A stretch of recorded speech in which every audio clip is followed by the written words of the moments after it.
शांति। तुम हो स्पिरिचुअल रूहानी इनकॉग्निटो सेल्वेशन आर्मी।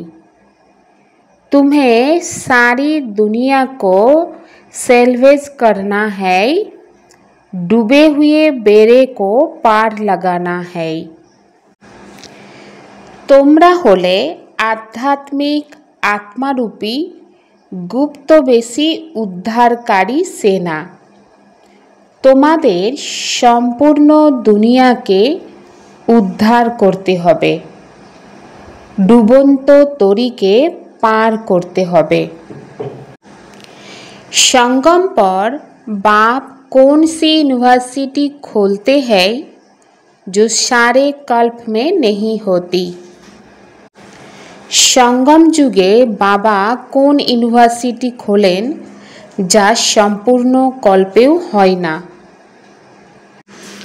রাজত্ব প্রাপ্ত করার জন্য আধ্যাত্মিক পাঠের গড ফাদারলি ইউনিভার্সিটি বা কলেজ এই সঙ্গম যুগেই বাবাই খোলেন। এই ইউনিভার্সিটি সম্পূর্ণ কল্পেও আর হয় না। এই ইউনিভার্সিটিতে পড়ে তোমরা ডবল মুকুটধারী রাজারও রাজা তৈরি হও। তো ডবল মুকুটধারী, তো ডবল মুকুট কি?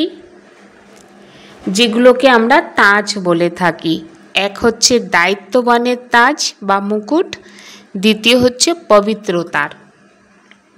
বাবা আত্মারূপী বাচ্চাদের সবার প্রথমে জিজ্ঞাসা করেন, তোমরা এখানে এসে যখন বসো তখন নিজেকে আত্মা মনে করে বাবাকে স্মরণ করো কি?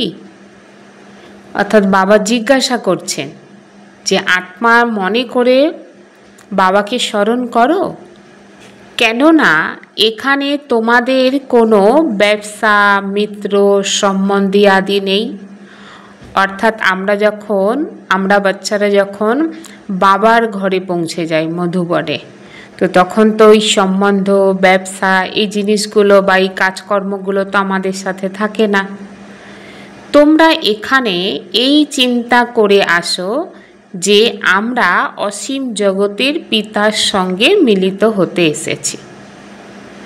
যখন বাড়ি থেকে বার হওয়া হয় তো তখন থেকেই তো সংকল্পের মধ্যে থাকে না যে কার সাথে মিলতে যাচ্ছি, শিব বাবার সাথে মিলতে যাচ্ছি, এই কথা মনে করেই আমরা বার হই।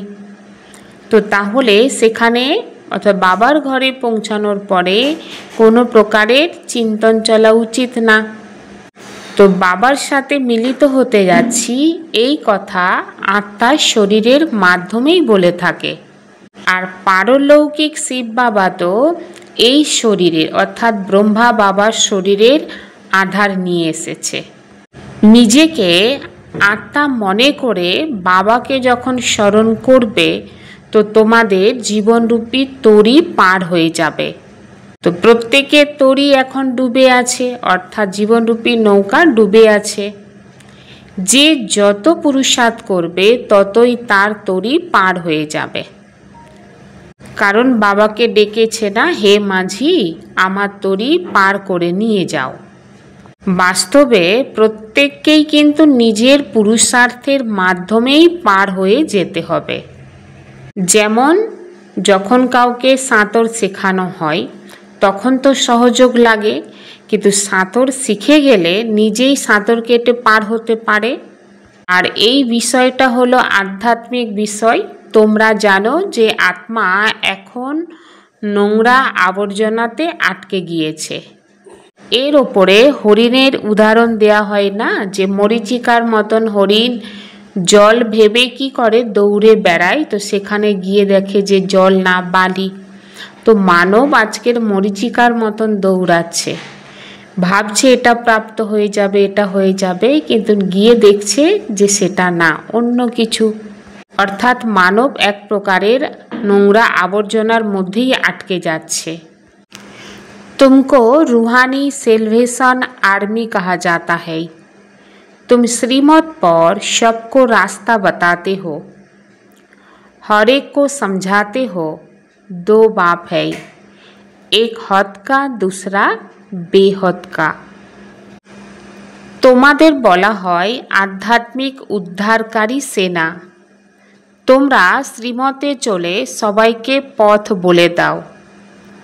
তোমরা প্রত্যেককে বুঝিয়ে বলো তোমাদের দুজন বাবা আছেন। এক বাবা হলেন জাগতিক আর অসীম জগতের।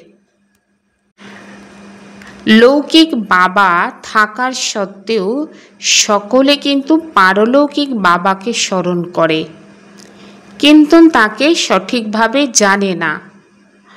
বাবা কিন্তু বাচ্চাদের গ্লানি করছে না, শিব বাবা বাচ্চাদের ড্রামার রহস্য বুঝিয়ে বলছেন। শিব বাবা বোঝানোর জন্য এই সমস্ত কথাগুলো বলছেন যে মানুষ আজকের 5 বিকারূপী পাকে আটকে থাকার কারণে আজকের মানবকে আসুরি সম্প্রদায় বলা হয়। দৈবিক সম্প্রদায়কে আজকের আসুরি সম্প্রদায়ের মানব নমন করে বা নমস্কার করে, কেননা দৈবিক সম্প্রদায়ের যারা তারা সম্পূর্ণ নির্বিকারী। সন্ন্যাসীদেরও নমস্কার করে, কেননা তারা ঘরবাড়ি ছেড়ে চলে যায়, তারাও পবিত্র থাকে। কিন্তু সন্ন্যাসী আর দেবতাদের মধ্যে রাত দিনের তফাৎ আছে। দেবী দেবতাদের জন্ম যোগ বলের মাধ্যমে হয়, এই কথা কেউ জানে না। সকলেই বলে ঈশ্বরের গতিমতি একেবারেই অনুপম, ঈশ্বরের অন্ত পাওয়া যায় না। কেবল ঈশ্বর বা ভগবান বললে এত প্রেম আসে না। তো সবথেকে সুন্দর শব্দ হলো বাবা। মানব বিশ্বপিতাকে জানে না, তাই যেন তারা অনাথ। বাবা বাচ্চাদের গালি দিচ্ছেন না, তিনি বাচ্চাদের বুঝিয়ে বলেন, কেননা বাবা তো সকলকেই জানেন। তিনি বোঝানোর জন্য বলেন এই আত্মার মধ্যে আসুরি গুণ আছে, নিজেদের মধ্যে লড়াই ঝগড়া করতে থাকে। এখানে তো লড়াই করার কোনো দরকারই নেই। ওরা হলো কৌরব অর্থাৎ আসুরি সম্প্রদায়, এরা হলো দৈবিক সম্প্রদায়। তো বাবা বোঝান যে মানুষ মানুষকে মুক্তি বা জীবন মুক্তির দানের জন্য রাজযোগ শেখাবে, এ তো হতেই পারে না। কারণ কোনো মানবের এই ক্ষমতা নেই যে রাজযোগ শেখানো, একমাত্র পরমাত্মা ছাড়া। এই সময় বাবা তোমাদের অর্থাৎ আত্মাদের শেখাচ্ছেন দেহ অভিমান আর দেহী অভিমানীর মধ্যে কতটা তফাৎ বা পার্থক্য থাকে। দেহ অভিমানে তোমরা নেমে এসেছ, তো তার জন্য বাবা একবারই এসে তোমাদের দেহী অভিমানী বানাচ্ছে। দেহী অভিমানী অর্থাৎ আত্মিক স্থিতিতে স্থির করাচ্ছে। এমন নয় যে তোমাদের সত্যযুগে দেহের সঙ্গে সম্বন্ধ থাকবে না, তা কিন্তু না। দেহের সঙ্গে তো সম্বন্ধ থাকবে, কিন্তু স্থিতি দিয়ে যেন আমি দেহ এই ভেবে ডুবে যাবে না। দেহের মধ্যে আত্মা থেকেও আত্মা অনুভূতির মধ্যে থাকবে যে আমি আত্মা। এই জ্ঞান এখন তোমরা পাও, যা প্রায় লোপ হয়ে যায়। তোমরাই শ্রীমতে চলে প্রারব্ধ অর্জন করো। বাবা যেই সময় বাচ্চাদেরকে শ্রীমত দিচ্ছে, তো সেই শ্রীমতে চললেই তবেই প্রারব্ধকে আমরা অর্জন করতে পারি। বাবা রাজযোগ শেখাতেই আসেন। এই পড়া কথা কোথাও থাকে না। ডবল মুকুটধারী রাজা সত্যযুগেই হয়, এরপর এক মুকুটধারী রাজারা থাকে। এখন আর সেই রাজত্বই নেই, কারণ এখানে রাজা হিসাবে তো রাজত্ব নেই, প্রজা প্রজার ওপর রাজত্ব করছে। रूहानी सेल्वेशन आर्मी बन स्वयं को और सर्वों को सही रास्ता बताना है। सारी दुनिया को विषय सागर से सेल्वेश करने के लिए बाप का पूरा मददगार बनना है। आत्मारूपी उद्धारकारी सेना हुए निजेके एवं सकलके सठिक पथ बोले दीते हबे। सम्पूर्ण दुनिया के विषय सागर थेके उद्धार करार जन्य बाबार सम्पूर्ण साहाय्यकारी होते हबे। ज्ञान योग से पवित्र बन आत्मा का श्रृंगार करना है, शरीर का नहीं। आत्मा के पवित्र बनने से शरीर का श्रृंगार शतो हो जाएगा। बाबा की बोलें जे ज्ञान एवं योगेर माध्यमे पवित्र हुए शरीरेर नय आत्मा के श्रृंगार करते हबे। आत्मा पवित्र होले शरीरे श्रृंगार शीघ्रई हुए जाबे। अर्थात मानव जे शरीर के श्रृंगार कराय व्यस्त थाके किन्तु आत्मा यदि पवित्र ना हय तो सत्यिकारे श्रृंगार बा साजानो हय ना। तो सेई जन्य परमात्मा बाबा एसे प्रथमत आत्मा के श्रृंगार अर्थात साजाते बोलछे। आत्मा यदि श्रृंगार हय अर्थात साजे पवित्र हय ताहले शरीर अटोमेटिकल श्रृंगार खूब ताड़ाताड़ी होए जाबे। किनारा करने के बजाय हर पल बाप का सहारा अनुभव करने वाले निश्चय बुद्धि विजयी भव। किनारा करार परिवर्ते अर्थात दूरे सरे चले जावार परिवर्ते प्रतिटा क्षण बाबार आश्रय अनुभवकारी निश्चय बुद्धि विजयी हओ। विजयी भव की वरदानी आत्मा हर पल स्वयं को सहारे के नीचे अनुभव करती है। उनके मन में संकल्प मात्र भी बेसहारे बा अकेलेपन का अनुभव नहीं होता। कभी उदासी बा अल्पकाल के हद का वैराग्य नहीं आता।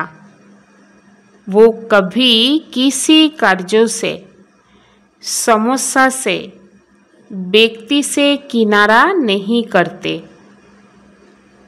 तो विजयी भवेर जे वरदानी आत्मा प्रत्येक क्षणे निजेके आश्रयेर नीचे अनुभव करे।